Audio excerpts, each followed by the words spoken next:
हम लोग पॉलिटी पढ़ रहे हैं और आज का टॉपिक है मतलब न्यू चैप्टर शुरू कर रहे हैं संविधान का निर्माण। ठीक है, तो इसमें आज हम लोग जो है थ्योरी अच्छे तरीक़े से पढ़ेंगे, उसके बाद इसी चैप्टर का एमसीक्यू करेंगे। ठीक है, तो शुरू करते हैं। संविधान सभा की मांग। संविधान सभा की मांग। भारत में संविधान सभा का सर्वप्रथम मांग किसने किया था? तो तिलक ने, बाल गंगाधर तिलक ने किया था। किसने किया था? बाल गंगाधर तिलक ने स्वराज विधेयक में किया था। और ये स्वराज विधेयक कब लाया था? तो 1895 में। तो याद रखिएगा, भारत में संविधान सभा का सर्वप्रथम मांग किसने किए थे? बाल गंगाधर तिलक 1895 में। ठीक है, स्वराज विधेयक में किए थे। महात्मा गांधी द्वारा बताइए कि भारतीय संविधान सभा का गठन भारतीयों द्वारा किया जाना चाहिए, कब कहा गया? 1922 ईस्वी में। ठीक है, गांधी जी द्वारा 1922 ईस्वी में कहा गया कि भारतीय संविधान सभा का गठन भारतीयों द्वारा किया जाना चाहिए। किसके द्वारा? भारतीयों द्वारा। ठीक है, वर्ष 1928 ईस्वी को पेश की गई नेहरू रिपोर्ट में भी भारतीय संविधान सभा का गठन भारतीयों द्वारा किए जाने की बात की गई। ठीक है, नेहरू रिपोर्ट में भी क्या कहा गया? नेहरू रिपोर्ट में भी कहा गया कि भारतीय संविधान सभा का गठन भारतीयों द्वारा किए जाने की बात की गई। और ये कब की गई नेहरू रिपोर्ट में? 1928 में। 1928 में। ठीक है, उसके बाद सुनिए, औपचारिक रूप से भारत में संविधान सभा के गठन का विचार सर्वप्रथम कब किया गया?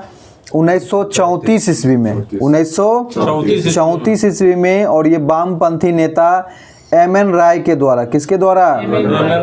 एम.एन. राय के द्वारा। तो याद रखिएगा, औपचारिक रूप से भारत में संविधान सभा का गठन का विचार सर्वप्रथम किसने दिया? एम.एन. राय ने 1934। एम.एन. राय 1934। ठीक है, भारतीय राष्ट्रीय कांग्रेस ने 1935 ईस्वी में आधिकारिक रूप से संविधान सभा के गठन की मांग की। तो याद रखिएगा, भारतीय राष्ट्रीय कांग्रेस ने संविधान सभा के गठन की मांग कब की? तो 1935 में। 1935 में। वर्ष 1938 ईस्वी में जवाहरलाल नेहरू ने कांग्रेस की ओर से संविधान निर्माण हेतु संविधान सभा का गठन वयस्क मताधिकार के आधार पर करने की मांग की, जिसमें कोई बाहरी हस्तक्षेप ना हो। तो याद रखिएगा, जवाहरलाल नेहरू ने कब मांग किया था? तो 1938 में। ठीक है, जवाहरलाल नेहरू ने कांग्रेस की ओर से संविधान निर्माण हेतु संविधान सभा का गठन किस आधार पर मांग किया था? वयस्क मताधिकार। ठीक है, वयस्क मताधिकार के आधार पर मांग करने की मांग की। और ये कब की? 1938 में। 1938। ठीक है, और आगे सुनिए, 1940 के अगस्त प्रस्ताव में ब्रिटिश सरकार ने नेहरू की इस मांग को पहली बार आधिकारिक रूप से स्वीकार कर लिया। कब स्वीकार किया? 1940 के अगस्त प्रस्ताव में ब्रिटिश सरकार ने नेहरू की इस मांग को पहली बार आधिकारिक रूप से स्वीकार किया। ठीक है, तो 1940 में। 1940 में। तो 1940 के पहले याद रखिएगा, सबसे पहले 1895 में सबसे पहले संविधान सभा का जो मांग किया गया 1895 किसके द्वारा? तिलक के द्वारा। ठीक है, स्वराज विधेयक में तिलक के द्वारा 1895 में। उसके बाद गांधी जी द्वारा कब मांग किया गया? तो गांधी जी द्वारा 22 में। गांधी जी के बाद नेहरू रिपोर्ट। गांधी जी के बाद नेहरू रिपोर्ट में मांग किया गया कब? 1928 में। 1928 में। उसके बाद जो है किनके द्वारा? एम.एन. राय। 1934। एम.एन. राय के द्वारा 1934 में मांग किया गया। ठीक है, उसके बाद कांग्रेस के द्वारा मांग किया गया कब? 1935 में। फिर जो है जवाहरलाल नेहरू ने वयस्क मताधिकार के आधार पे मांग किया था। कब? 1938 में। हाँ, जवाहरलाल नेहरू वयस्क मताधिकार के आधार पे 1938 में मांग किए थे और 1940 के अगस्त प्रस्ताव में ब्रिटिश सरकार ने नेहरू की इस मांग को पहली बार आधिकारिक रूप से स्वीकार कर लिया था। ठीक है। 1942 ईस्वी में क्रिप्स मिशन आया था। क्रिप्स मिशन कब आया? हाँ, क्रिप्स मिशन का गठन 1942 में हुआ था। किसके नेतृत्व में हुआ था? तो क्रिप्स के नेतृत्व में हुआ था। हाँ, स्टैफोर्ड क्रिप्स के नेतृत्व में हुआ था। संविधान निर्माण के लिए भारत आया था। तो याद रखिएगा, संविधान निर्माण के लिए कौन आया था? Cripps mission. क्रिप्स मिशन जिसे सभी राजनीतिक दलों ने अस्वीकार कर दिया। क्या कर दिया? अस्वीकार कर दिया, क्योंकि इन प्रस्तावों में देश का सांप्रदायिक आधार पर विभाजन की लीग के मांग को ठुकरा दिया गया था। ठीक है। साथ ही भारत को छोटे छोटे टुकड़ों में बांटने की संभावनाओं के कारण कांग्रेस ने भी इस प्रस्ताव को क्या कर दिया? नामंजूर कर दिया। ठीक है। हाँ, तो याद रखिएगा, क्रिप्स मिशन कब आया था? 1942 में क्रिप्स के नेतृत्व में। और ये क्यों आया था? तो संविधान निर्माण के लिए आया था, जिसको क्या कर दिया? अस्वीकार कर दिया था। ठीक है। क्रिप्स मिशन की विफलता के बाद ब्रिटिश सरकार द्वारा वर्ष 1946 ईस्वी में 3 सदस्यीय कैबिनेट मिशन भेजा गया। क्या भेजा गया? Cabinet mission. तो कैबिनेट मिशन कब आया? 1946 में। कैबिनेट मिशन 1946 में। कैबिनेट मिशन द्वारा पारित प्रस्ताव के माध्यम से भारतीय संविधान के निर्माण के लिए बुनियादी ढांचे का प्रारूप स्वीकार कर लिया गया, जिसे संविधान सभा नाम दिया गया। क्या नाम दिया गया? तो याद रखिएगा, कैबिनेट मिशन 3 सदस्यीय कैबिनेट मिशन भेजा गया और कैबिनेट मिशन के तहत ही क्या किया गया? संविधान सभा का निर्माण किया गया। तो कैबिनेट मिशन द्वारा पारित प्रस्ताव के माध्यम से ही भारतीय संविधान के निर्माण के लिए बुनियादी ढांचे का प्रारूप स्वीकार कर लिया गया। ठीक है। उसके बाद देखिए, कैबिनेट मिशन में सदस्य बताइए कौन कौन थे? तो 3 सदस्य थे। कौन कौन थे? हाँ, क्रिप्स, लॉरेंस और अलेक्जेंडर। ठीक है। क्रिप्स, लॉरेंस और अलेक्जेंडर। तो ये कैबिनेट मिशन जो है भारत कब पहुंचा था? तो स्मॉल डेट के साथ याद रखिएगा, 24 मार्च 1946।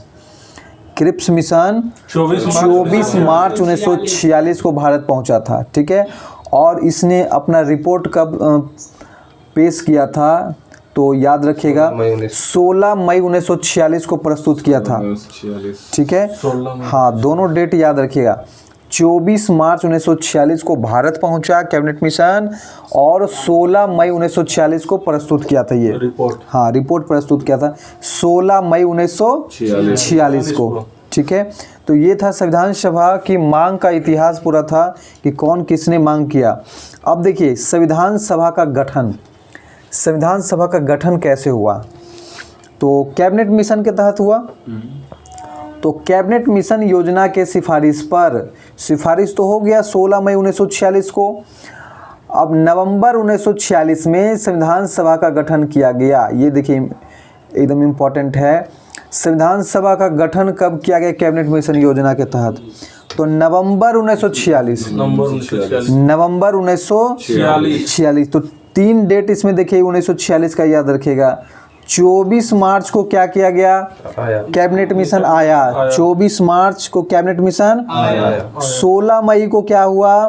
प्रस्तुत किया, रिपोर्ट प्रस्तुत किया, सिफारिश प्रस्तुत किया 16 मई को। और नवंबर 1946 को संविधान सभा का गठन हो गया। संविधान सभा का गठन कब हो गया? नवंबर 1946 को। ठीक है। इसके तहत देखिए, संविधान सभा के लिए कुल कितना सदस्य था निर्धारित किया गया? 389 सदस्य। ठीक है। संविधान सभा में कितना सदस्य निर्धारित हुआ? 389 सदस्य निर्धारित किया गया, जिसमें ब्रिटिश के कितना था? 92। ब्रिटिश 92, 292। ब्रिटिश से 292। तो ब्रिटिश से 292 भारत के गवर्नरों के अधीन 11 प्रांतों से, ठीक है, 292 सदस्य ब्रिटिश भारत के गवर्नरों के अधीन 11 प्रांतों से, ठीक है, 292 जो था ब्रिटिश के 11 प्रांतों से था। 4 गो चीफ कमिश्नर के प्रांत से था, 4 जो था 4 सदस्य चीफ कमिश्नर के प्रांत, ठीक है। तो 4 चीफ कमिश्नर कौन कौन, देखिए कौन प्रांत था, तो Delhi, Ajmer, Marwar, Coorg, British Balochistan. 4 chief commissioner के प्रांत है, तो 4 चीफ कमिश्नर के प्रांत कौन कौन है, दिल्ली, अजमेर, मारवाड़, ये गो है अजमेर, मारवाड़, कुर्ग और ब्रिटिश बलूचिस्तान, ठीक है। तो प्रांतों से एक एक तथा 93 जो था सदस्य भारतीय रियासतों से लिए जाने थे। भारतीय रियासत या देसी रियासत बोलते हैं। तो याद रखिएगा 389 जो सदस्य थे, 389 सदस्य याद रखिएगा। ब्रिटिश से 92 यानी 292, ब्रिटिश से 292, हाँ, और 4 जो थे चीफ कमिश्नर, 4 चीफ कमिश्नर और 93 देसी रियासत या भारतीय रियासत से, टोटल तीनों मिला के 389 पुर जाता है। तो याद रखिएगा नवंबर 1946 में संविधान सभा का जो गठन हुआ उसमें कितने सदस्य निर्धारित किए हैं, 389। ब्रिटिश से कितना थे, 292 और चीफ कमिश्नर से 4 और देसी रियासत यानी भारतीय रियासत से 93 को, ठीक है। अब सुनिए, इन सदस्यों का आवंटन प्रत्येक प्रांत और देसी रियासतों से उनकी जनसंख्या के अनुपात में किया गया था, ठीक है। सीटों का आवंटन जो किया गया था जनसंख्या के अनुपात में किया गया। मोटे तौर पर 10 लाख लोगों पर एक सीट निर्धारित किया गया था। 10 लाख लोगों पर एक सीट निर्धारित किया गया था। कितना किया गया था, एक सीट, हाँ। प्रत्येक प्रांत की सीट को 3 प्रमुख समुदाय में उनकी जनसंख्या के आधार पर बांटा जाना था, ठीक है। प्रत्येक प्रांत के सीट को 3 प्रमुख समुदाय में बांटा गया था। देखिए कौन कौन, सिख, मुस्लिम और सामान्य। सिख, मुसलमान और सामान्य मतलब जनरल, ठीक है। सिख, मुसलमान और सामान्य में इसको बांटा गया था। प्रत्येक समूह के प्रतिनिधि प्रांतीय विधानसभा में एकल संक्रमणीय मत सहित समानुपातिक प्रतिनिधित्व के माध्यम से चुने जाते थे, ठीक है। कैसे चुने जाते थे, एकल संक्रमणीय मत सहित समानुपातिक प्रतिनिधित्व के माध्यम से चुने जाते थे।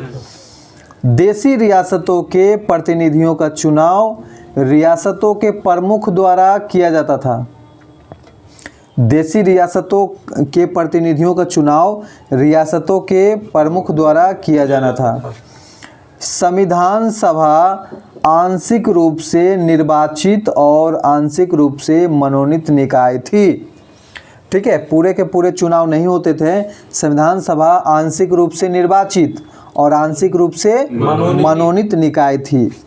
संविधान सभा हेतु ब्रिटिश भारत के प्रांतों के लिए 296 सीटों के लिए चुनाव जो है जुलाई 1946 में संपन्न हुआ, ठीक है। याद रखिएगा संविधान सभा हेतु ब्रिटिश भारत के प्रांतों के लिए निर्धारित 296 सीटों के लिए चुनाव जो है जुलाई 1946 में संपन्न हुआ था। जुलाई से अगस्त चला था, तो जुलाई 1946 याद रखिएगा, ठीक है।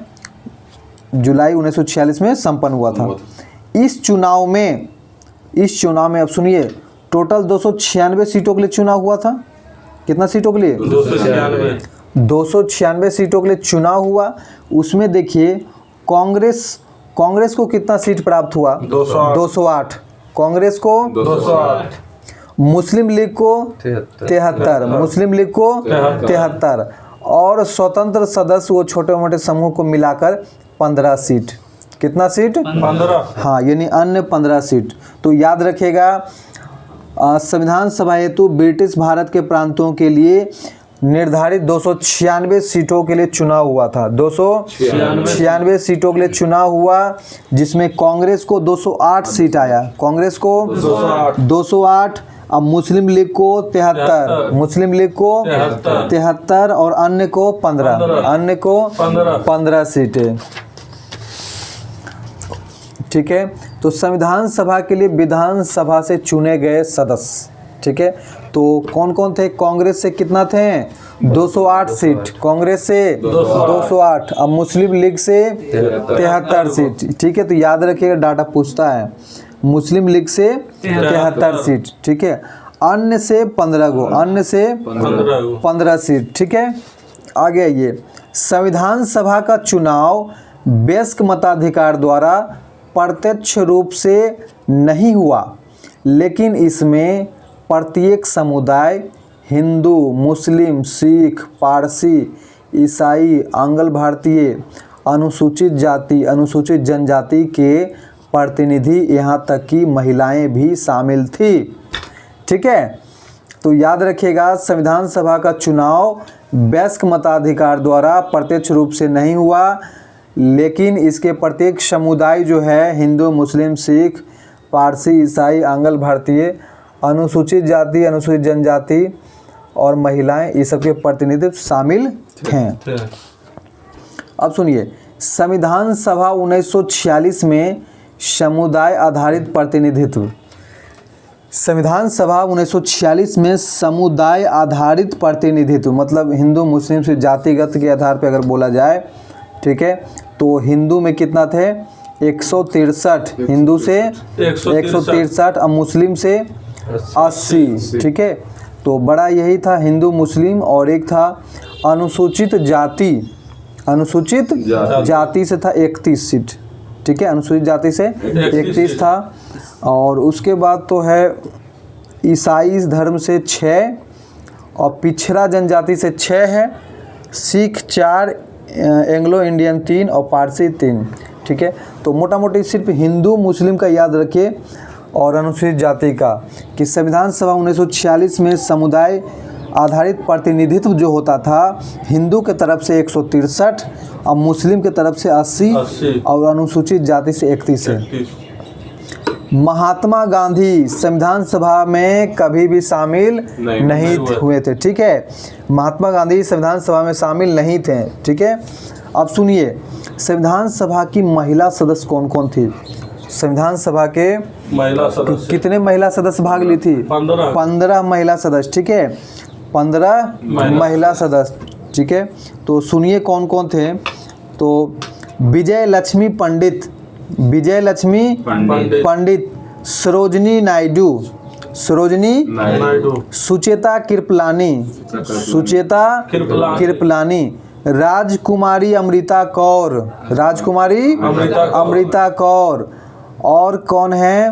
तो मालती चौधरी, मालती चौधरी, उसके बाद है रेणुका रे, रेणुका रे, और उसके बाद है पुनिरमा बनर्जी, पुनिरमा बनर्जी, उसके बाद है लीला रे, लीला रे, उसके बाद है हंसा मेहता, हंसा मेहता, उसके बाद कमला चौधरी, कमला चौधरी, उसके बाद है जी दुर्गाबाई, जी दुर्गाबाई, उसके बाद अम्मू स्वामीनाथन, अम्मू स्वामीनाथन, उसके बाद एनी मैस्करीन, एनी मैस्करीन, उसके बाद बेगम एजाज रसूल, बेगम एजाज रसूल, और 15वां महिलाएं जो थी दक्षिणायनी बेलायुद्दीन, दक्षिणायनी बेलायुद्दीन, ठीक है। तो इसमें देखिए 4 नाम तो बहुत इंपॉर्टेंट है, आप लोग स्टैटिक्स में भी पढ़ चुके होंगे। तो ये विजय लक्ष्मी पंडित, सरोजिनी नायडू, सुचेता कृपलानी, राजकुमारी अमृता कौर, ठीक है। ये सब महिलाएं संविधान सभा महिला सदस्य के रूप में थी। तो टोटल ये 15 महिलाएं थी, ठीक है, याद रखिएगा। अब सुनिए, संविधान सभा में कुल मिलाकर 15 महिला सदस्य थी। कितना थी? 15 महिला सदस्य थी, जिसमें हंसा मेहता, राजकुमारी अमृता कौर, सरोजिनी नायडू, सुचेता कृपलानी और विजय लक्ष्मी पंडित प्रमुख थे। ये 5 नाम जो है प्रमुख थे, ठीक है। तो याद रखिएगा, 15 महिलाओं में से 5 महिला कौन कौन हैं? राजकुमारी अमृता कौर, सरोजिनी नायडू, सुचेता कृपलानी, विजय लक्ष्मी पंडित और एक है हंसा मेहता। तो ये 5 नाम जो ये प्रमुख थे, ठीक है। अब सुनिए, संविधान सभा की कार्य प्रणाली, संविधान सभा की तो संविधान सभा की पहली बैठक बताइए कब हुआ था? तो 9 दिसंबर 1946 संविधान सभा की पहली बैठक 9 दिसंबर 1946 को कहाँ हुआ था? तो दिल्ली में हुआ था, ठीक है। और दिल्ली में हुआ था काउंसिल चैम्बर के पुस्तकालय भवन में, काउंसिल चैम्बर के, हाँ, तो नई दिल्ली के काउंसिल चैम्बर के पुस्तकालय भवन में हुआ था। कब हुआ था? 9 दिसंबर 1946 को पहली बैठक हुई थी। और इसमें जो है सभा के सबसे बुजुर्ग सदस्य सच्चिदानंद सिन्हा को सभा का अस्थायी अध्यक्ष चुना गया था, ठीक है। और ये फ्रांस की परंपरा के तर्ज पे, याद रखिएगा, सबसे बुजुर्ग सदस्य को क्यों चुना गया? तो ये फ्रांस में ऐसा परंपरा चलता था, तो फ्रांस की परंपरा के तर्ज पे सबसे बुजुर्ग सदस्य को अध्यक्ष बनाया गया था, ठीक है। किसके तर्ज पे? फ्रांस की तर्ज पे, फ्रांस की तर्ज पे, ठीक है। तो देखिए, तो सच्चिदानंद सिन्हा को सभा का अस्थायी सदस्य चुना गया था। कब? 9 दिसंबर 1946 को, ठीक है। मुस्लिम लीग के प्रतिनिधियों ने पाकिस्तान की मांग करते हुए बैठक का बहिष्कार कर दिया, ठीक है। बैठक का क्या कर दिया? बहिष्कार। अतः संविधान सभा की पहली बैठक में कुल 207 सदस्यों ने ही भाग लिया, ठीक है। ये याद रखिएगा डाटा कि संविधान सभा की पहली बैठक में कुल कितने सदस्यों ने भाग लिया? 207 सदस्यों ने भाग लिया, ठीक है। सच्चिदानंद सिन्हा की अध्यक्षता में कुल कितने सदस्य भाग लिए? 207 भाग लिए, ठीक है। और इसको तो मुस्लिम लीग जो है बहिष्कार कर दिया। तो 2 दिन बाद फिर से इसका जो है बैठक हुआ 11 दिसंबर 1946। हाँ, तो संविधान सभा की दूसरी बैठक कब हुई? 11 दिसंबर 1946 को, जिसमें अध्यक्ष किसको बनाया गया? हाँ, डॉक्टर राजेंद्र प्रसाद को सभा का अस्थायी अध्यक्ष बनाया गया, ठीक है। और एच.सी. मुखर्जी को उपाध्यक्ष, नाम याद रखिएगा, एच.सी. मुखर्जी को संविधान सभा का उपाध्यक्ष बनाया गया। क्या बनाया गया? उपाध्यक्ष बनाया गया। और वी.एन. राव को संवैधानिक सभा का सलाहकार, ठीक है, संवैधानिक सलाहकार वी.एन. राव। तो ये 3 आदमी प्रमुख थे। कौन कौन? डॉक्टर राजेंद्र प्रसाद को अध्यक्ष बनाया गया और उपाध्यक्ष एच.सी. मुखर्जी, ठीक है। और सलाहकार, संवैधानिक सलाहकार वी.एन. राव, ठीक है। अब आगे आइए, तो 9 दिसंबर 1946, 11 दिसंबर 1946। अब बताइए उद्देश्य प्रस्ताव कब पेश किया गया था? 13 दिसंबर। हाँ, जस्ट 2 दिन बाद 13 दिसंबर 1946 को संविधान सभा में ऐतिहासिक उद्देश्य प्रस्ताव किसने पेश किया? पंडित जवाहरलाल नेहरू। हाँ, जवाहरलाल नेहरू ने, ठीक है। उद्देश्य प्रस्ताव पंडित जवाहरलाल नेहरू ने पेश किया। कब? 13 दिसंबर 1946 को, जिससे संविधान निर्माण का कार्य प्रारंभ हुआ। इसी उद्देश्य प्रस्ताव के प्रारूप में भारत के लोकतांत्रिक गणराज्य की रूपरेखा दी गई थी, जो आगे चलकर संविधान के प्रस्तावना के रूप में भारतीय संविधान में समाहित है।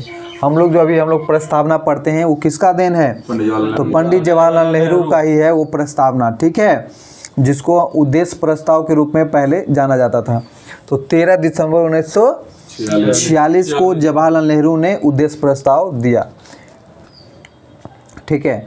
तो इस प्रस्तावना में कौन कौन सी बातें कही गई सुनिए। तो इस प्रस्तावना में एक संघीय राज्य व्यवस्था की परिकल्पना की गई थी। एक संघीय राज्य, शब्द को याद रखिएगा, ठीक है। एक संघीय राज्य व्यवस्था की परिकल्पना की गई थी, जिसमें अवशिष्ट शक्तियां स्वायत्ता इकाइयों के पास होगी और प्रभुता जनता के हाथ में होगी, ठीक है। प्रस्तावना में क्या कहा गया कि एक संघीय राज्य व्यवस्था की परिकल्पना होगी। कैसी होगी? संघीय राज्य व्यवस्था, जिसमें अवशिष्ट शक्तियां स्वायत्ता इकाइयों के पास होगा, कोई एक के पास होगा, और प्रभुता जनता के हाथों में होगा। और सुनिए क्या कहा गया, भारत के सभी लोगों के लिए भारत के सभी लोगों के लिए सामाजिक, आर्थिक और राजनीतिक न्याय, अवसर की और कानून के समक्ष समानता, विचार और अभिव्यक्ति का विश्वास, आस्था, संगठन बनाने और कार्य की स्वतंत्रता की गारंटी दी गई थी। ठीक है, प्रस्तावना में ये सब चीज़ों की चर्चा किया गया है। तो 3 न्याय का बात किया गया, कौन कौन है? सामाजिक, आर्थिक और राजनीतिक न्याय। 3 न्याय का बात किया गया। पूछता है कितने न्याय का बात किया गया है? तो 3 न्याय, सामाजिक, आर्थिक और राजनीतिक न्याय। ठीक है, और अवसर की और कानून के समक्ष समानता, अवसर और कानून के समक्ष समानता की बात की गई, और विचार और अभिव्यक्ति का विश्वास की बात की गई। आगे सुनिए, अल्पसंख्यकों, पिछड़े और जनजातीय क्षेत्रों तथा दलितों और अन्य पिछड़े वर्गों के लिए पर्याप्त सुरक्षा प्रदान की जाएगी। क्या की जाएगी? सुरक्षा। हाँ, तो अल्पसंख्यक, पिछड़े तथा जनजातीय क्षेत्रों और दलित एवं अन्य पिछड़े वर्गों के लिए पर्याप्त सुरक्षा प्रदान की जाएगी। ब्रिटिश भारत में शामिल सभी क्षेत्र, भारतीय राज्यों में शामिल सभी क्षेत्र तथा भारत से बाहर के इस प्रकार के सभी क्षेत्र तथा वे अन्य क्षेत्र जो इसमें शामिल होना चाहिए भारतीय संघ का हिस्सा होगा। क्या कहा गया? कि ब्रिटिश भारत में शामिल सभी क्षेत्र, ब्रिटिश भारत में शामिल सभी क्षेत्र और भारतीय राज्यों में शामिल सभी क्षेत्र और भारत से बाहर के इस प्रकार के सभी क्षेत्र तथा वे अन्य क्षेत्र जो इसमें शामिल होना चाहेंगे वो भारतीय संघ का हिस्सा होगा। भारतीय संघ का हिस्सा होगा। भारत को एक संप्रभु राज्य के रूप में पहचाना, भारत को एक संप्रभु राज्य के रूप में पहचाना तथा विश्व शांति पर बल प्रदान किया जाएगा। ठीक है, अब सुनिए, इस प्रस्ताव को, ये जो प्रस्तावना जो था, उद्देश्य प्रस्ताव, इस प्रस्ताव को संविधान सभा द्वारा कब स्वीकार किया गया? बहुत इंपॉर्टेंट है। तो 22 जनवरी 1947 को स्वीकार किया गया। हाँ, उद्देश्य प्रस्ताव या प्रस्तावना जवाहरलाल नेहरू ने कब पेश किया था? 13 दिसंबर 1946 को ये पेश किया। 13 दिसंबर 1946 को। हाँ, लेकिन ये पास कब हुआ? संविधान सभा द्वारा पास कब, स्वीकार कब कर लिया इसको? 22 जनवरी 1947 को। 22 जनवरी 1947 को सर्व सहमति से स्वीकार कर लिया गया। इस प्रस्ताव के तहत संविधान की प्रस्तावना का निर्माण किया गया तथा कहा गया कि भारत एक स्वतंत्र एवं संपूर्ण प्रभुता संपन्न गणराज्य होगा। ठीक है, उद्देश्य प्रस्ताव की स्वीकृति के बाद संविधान सभा ने संविधान निर्माण के लिए अनेक समितियों की गठन की। ठीक है, उद्देश्य प्रस्ताव की स्वीकृति के बाद संविधान सभा ने संविधान निर्माण के लिए अनेक समितियों का गठन किया गया, जिसमें कुछ बड़ी और छोटी समितियां हैं। तो देखिए कौन कौन सा समिति मतलब गठन हुआ था। तो संघ शक्ति समिति अध्यक्ष बताइए, संघ शक्ति समिति के अध्यक्ष कौन थे? जवाहरलाल नेहरू। संघ शक्ति समिति के अध्यक्ष जवाहरलाल नेहरू। और इसमें कितना सदस्य थे? 9 सदस्य। संघ शक्ति समिति के कितने सदस्य? 9 सदस्य। संघ शक्ति समिति 9 सदस्य और अध्यक्ष कौन थे? जवाहरलाल नेहरू। संघीय संविधान समिति, संघीय संविधान समिति के अध्यक्ष जवाहरलाल नेहरू। संघीय संविधान समिति और इसमें सदस्य कितने थे? तो 15 सदस्य। संघीय संविधान समिति में 15 सदस्य और संघ शक्ति समिति में 9 सदस्य। प्रांतीय संविधान समिति के अध्यक्ष बताइए। सरदार वल्लभ भाई पटेल। हाँ, सरदार वल्लभ भाई पटेल। प्रांतीय संविधान समिति के अध्यक्ष जो थे सरदार वल्लभ भाई पटेल। इसमें कितने सदस्य थे? 25 सदस्य। प्रांतीय संविधान समिति में 25 सदस्य। कितने सदस्य? 25 सदस्य। तो याद रखिएगा, संघ शक्ति बोले तो 9 सदस्य, संघ शक्ति 9 सदस्य और संघीय संविधान 15 सदस्य और वो दोनों के अध्यक्ष जवाहरलाल नेहरू। प्रांतीय संविधान बोले तो 25 सदस्य, प्रांतीय संविधान में 25 और उसके अध्यक्ष सरदार वल्लभ भाई पटेल। ठीक है, उसके बाद है प्रारूप समिति। तो प्रारूप समिति के अध्यक्ष कौन? भीमराव अंबेडकर। प्रारूप समिति के अध्यक्ष भीमराव अंबेडकर। और उसमें कितने सदस्य थे? 7 सदस्य। कितने सदस्य? 7 सदस्य। ठीक है। मूल अधिकार एवं अल्पसंख्यक संबंधी परामर्श समिति के अध्यक्ष कौन थे? सरदार वल्लभ भाई पटेल। मूल अधिकार एवं अल्पसंख्यक संबंधी परामर्श समिति के अध्यक्ष सरदार वल्लभ भाई पटेल। और उसमें कितने सदस्य थे? 54 सदस्य। कितने सदस्य? 54। मूल अधिकार और अल्पसंख्यक वाला समिति जो है उसमें 54 सदस्य थे और उसके अध्यक्ष कौन थे? सरदार वल्लभ भाई पटेल। और इसको 2 उप समिति में बांटा गया था। मूल अधिकार और अल्पसंख्यक वाला जो समिति था उसको 2 उप समिति में बांटा गया। एक है मूल अधिकार उप समिति। तो मूल अधिकार उप समिति के अध्यक्ष थे जेबी कृपलानी। मूल अधिकार के उप समिति के अध्यक्ष जेबी कृपलानी। और अल्पसंख्यक उप समिति के अध्यक्ष जो थे एचसी मुखर्जी। अल्पसंख्यक उप समिति के एचसी मुखर्जी। ठीक है, आगे आइए। प्रक्रिया नियम समिति के अध्यक्ष। तो प्रक्रिया नियम समिति के अध्यक्ष थे डॉक्टर राजेंद्र प्रसाद।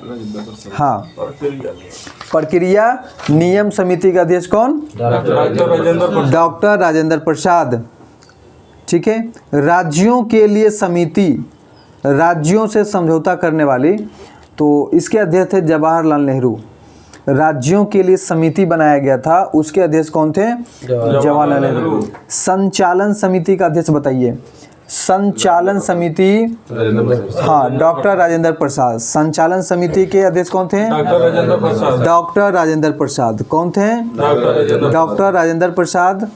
ठीक है।